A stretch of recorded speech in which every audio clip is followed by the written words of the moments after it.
Assalamu alaikum. Chapter number 10, Environmental Chemistry. Students, imagine a world without birds singing, glaciers melting, and sunlight being trapped like in a giant oven. It looks very scary.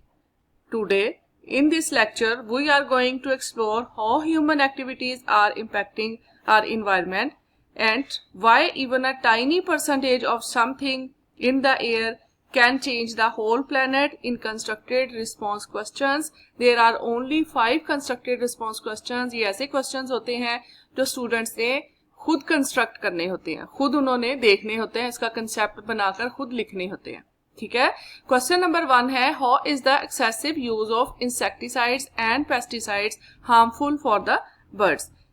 As you know student, insecticides and pesticides are used to protect the crops. Crops को हिफाजत के लिए ये इस्तेमाल किए जाते हैं, but it harm the organisms. कैसे ये harm करते हैं?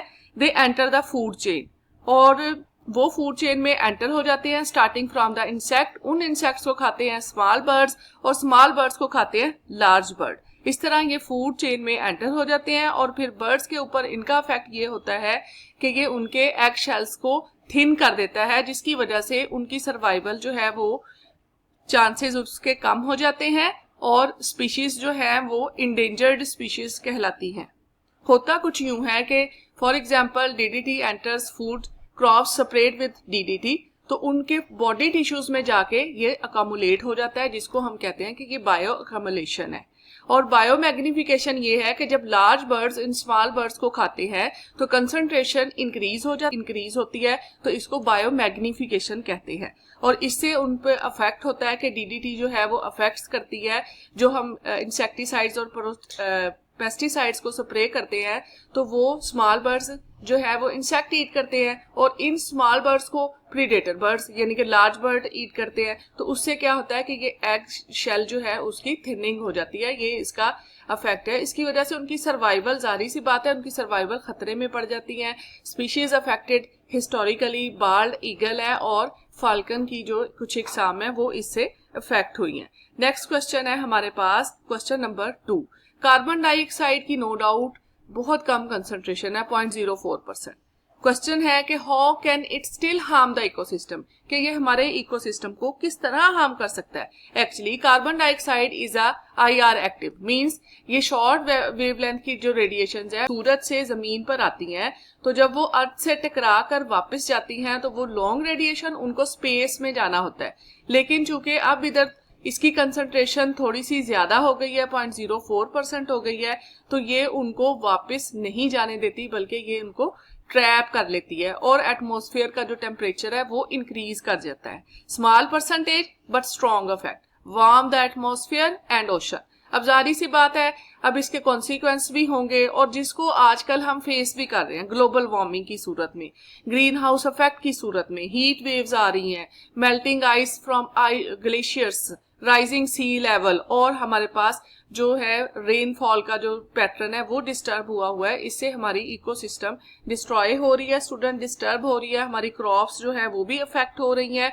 अब एज यू नो कि हमारे पास और भी बहुत सी गैसेस हैं जिनमें से ये 99% है दोनों कुल मिला के. ये 78% नाइट्रोजन है और 21% हमारे पास ऑक्सीजन है. टोटल मिला के ये हमारे पास बन जाती हैं 99%. लेकिन ये इंफ्रारेड रेडिएशन को, लॉन्ग वेवलेंथ को अब्सॉर्ब नहीं करती, कार्बन डाइऑक्साइड करती है. अब कार्बन डाइऑक्साइड जब एब्जॉर्ब करती है उन रेडिएशंस को, उनको नहीं जाने देती, ट्रैप कर लेती है, तो वो अफेक्ट करती है सालों तक हमारी एटमॉस्फेयर को. और उसकी वजह से जब हमारा ग्लोब गर्म हो रहा है तो वाटर वेपर्स भी ज्यादा बनेंगे, which is also a green house gas, वो भी एक ग्रीन हाउस गैस है. तो इस तरह ये जो है इसकी स्मॉल परसेंटेज भी अफेक्ट करती है ड्यू टू ये ट्रैप कर लेती है इंफ्रारेड रेडिएशंस को, जाने नहीं देती. हीट को ट्रैप कर लेती. इंफ्रारेड रेडिएशन है क्या? हीट ही है, तो ये उसको जाने नहीं देती. सो दैट्स वाई ये रिस्पॉन्सिबल है कि थोड़ी सी ही तादाद में बहुत ज्यादा इसका अफेक्ट है. Tiny is tricky, 0.04% is enough to shake the whole planet student, और इसके इफेक्ट आजकल हम देख भी रहे हैं. क्वेश्चन नंबर 3 है हमारे पास, why only some gases cause the greenhouse effect, कि सिर्फ कुछ गैसेस ही क्यों अफेक्ट करती हैं. वही बात है कि green house gases absorb infrared radiation from the earth. ये अर्थ से जो लॉन्ग वेवलेंथ की रेडिएशंस है उनको अब्सॉर्ब करती है. सो that's why they cause greenhouse effect. अब कार्बन डाइऑक्साइड है, मीथेन है, वाटर वेपर्स है और ओजोन की कुछ तादाद अगर इसमें है तो वरना ये कम होती है. लेकिन अब आपको पता है ह्यूमन एक्टिविटीज की वजह से ओजोन भी हमारे एटमॉस्फेयर में ऐड हो रही है और हमारे एटमॉस्फेयर में ओजोन जो है वो पोल्यूटेंट है, लेकिन हमारे एटमॉस्फेयर से बाहर ये ओजोन लेयर यहाँ ये हमारे लिए प्रोटेक्टिव है, लेकिन हमारी अर्थ पे ये हमारे लिए हार्मफुल है. ठीक है, तो यहाँ ये गुड है और यहाँ ये आके बैड हो जाती है. तो हर चीज अपनी जगह पर ही अच्छी लगती है. जबकि ऑक्सीजन और नाइट्रोजन जो है ये रेडिएशंस को अब्सॉर्ब नहीं करती, ये हीट को ट्रैप नहीं करती. So that's why it didn't cause greenhouse effect और ग्लोबल वार्मिंग. स्टूडेंट, नेक्स्ट है हमारा question number 4. Question number 4, how can we reduce carbon monoxide from automobile engine. कैसे कर सकते हैं? सिंपल सा इसकी बात है कि we install catalytic converter in the exhaust system. होता यूं है कि एग्जॉस्ट सिस्टम में carbon monoxide unburned hydrocarbon NOx को जब कैटालिटिक कन्वर्टर में से गुजारा जाता है जो कि प्लाटियम, प्लाडियम और रोडियम का बना होता है, तो वो क्या करता है, वो ऑक्सीडाइज कर देता है कार्बन मोनोऑक्साइड को कार्बन डाइऑक्साइड में, विच इज लेस हार्मफुल है. नो डाउट कार्बन डाइऑक्साइड का भी इफेक्ट है, लेकिन कार्बन मोनोऑक्साइड तो डायरेक्ट जाके हमारे ब्लड के साथ बाइंड कर जाती है और हमें जो है वो सफोकेशन और ultimately with in few hours में हमारी डेथ भी हो सकती है. तो इसका जो है ये इसका ऑक्सीडेशन प्रोसेस होता है. हमने ये बताना है कि कैटालिटिक जो है हम कैटालिटिक कन्वर्टर यूज करेंगे एग्जॉस्ट सिस्टम ऑफ ऑटोमोबाइल्स में. अब कैटालिटिक कन्वर्टर क्या है? प्लाटियम रोडियम से बना होता है जो है टॉक्सिक कार्बन मोनोऑक्साइड को कार्बन डाइऑक्साइड में चेंज कर देता है और इसकी ऑक्सीडेशन हो जाती है इस पे. ठीक है, तो ये हमारा शॉर्ट सा जो था क्वेश्चन नंबर 4 था, लेकिन ये वही बातें हैं जो हम पढ़ चुके हैं और आपको पता है कि कंस्ट्रक्टिव रिस्पॉन्स क्वेश्चन आपको लॉन्ग में नहीं आने लगे, शॉर्ट में आएंगे. तो ये मैंने डायग्राम्स बनाई हैं ताकि आपको समझ आए. नेक्स्ट लास्ट क्वेश्चन है हमारा सोलर एनर्जी के यूजेस है. आपकी बुक में है कि 3 यूजेस उसके बताने हैं, तो ये हमारा नंबर 1 है. मैंने इनकी डायग्राम्स भी बनाई है, इसको इंटरेस्टिंग बनाया है क्योंकि इसका आजकल ट्रेंड है और आप इसके बारे में थोड़ा बहुत जानते भी हैं, बल्कि आपके घरों में ये लगे हुए हैं सोलर सिस्टम. कोई ही शायद अब घर रह गया हो जिसमें ना लगा हो.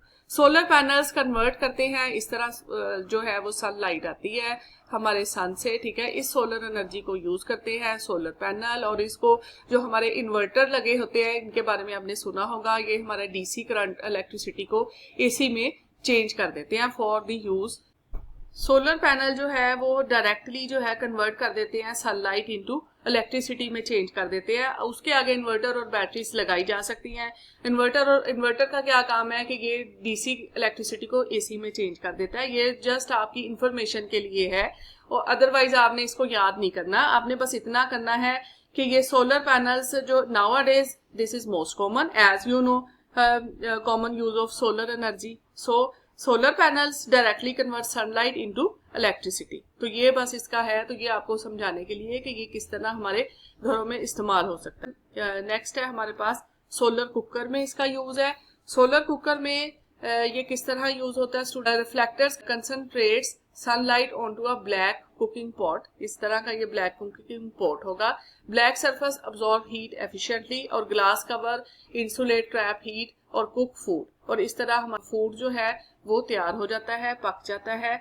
तो इस तरह जो है ये अफगानिस्तान में और सम पार्ट्स ऑफ केपी के हमारे पाकिस्तान में, जहाँ इसके लिए क्या जरूरी है कि वहाँ जो है सनलाइट जो है वो अबंडेंट होनी, काफी मिकदार में होनी चाहिए.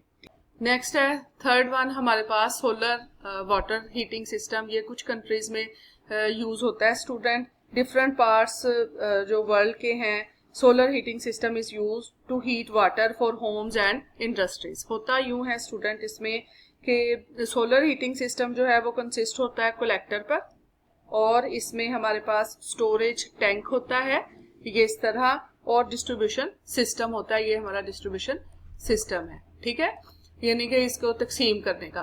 तो हमारे पास होता क्या है कि collector panels heats water using sunlight, insulated storage tank solar stores hot water और pipes carry hot water bathrooms and kitchens. और इस तरह ये लगा होता है. ये आपको दिखाना है कि ये हमारे पास कलेक्टर है और यहाँ से हमारे पास ये स्टोरेज टैंक है. ये इस तरह हॉट वाटर जो है वो हमारा यहाँ से मतलब हीट जाती है और ये हमारा वाटर जो है हॉट हो जाता है और यहाँ से ये फिर हमारे यूज में आता है। ये तो था स्टूडेंट मेरे आज के कंस्ट्रक्टेड रिस्पॉन्स क्वेश्चन। स्टूडेंट हम देखते हैं इसकी क्विक सी समरी। हमारे पास आज क्वेश्चन नंबर 1 था कि इंसेक्टिसाइड एंड पेस्टिसाइड्स जो है वो harmful for birds. Yes, they eggshell thinning इनका था। और दूसरा था कि carbon dioxide is a small fraction but trap heat efficiently. Only IR absorbing gases act as greenhouse gases. Catalytic converters जो हैं वो ऑक्सीडाइज करते हैं कार्बन मोनोऑक्साइड को कार्बन डाइऑक्साइड में to reduce toxicity. And solar energy electricity, cooking और water heating system में उसका यूज है। तो ये थे हमारे 5 क्वेश्चन स्टूडेंट। और अगर मैं आपको कहूँ कि ये आप इसको जितना सिंपल रखेंगे उतना ही आपको समझ आ जाए, तो आप इसको खुद कंस्ट्रक्ट करें, ठीक है। और अगर आपको कोई चीज नहीं समझ आती तो आप मुझे कमेंट्स में जरूर कमेंट किया करें स्टूडेंट, और मेरे चैनल को लाइक किया करें और अपने फेलोज के साथ शेयर किया करें। अल्लाह हाफिज।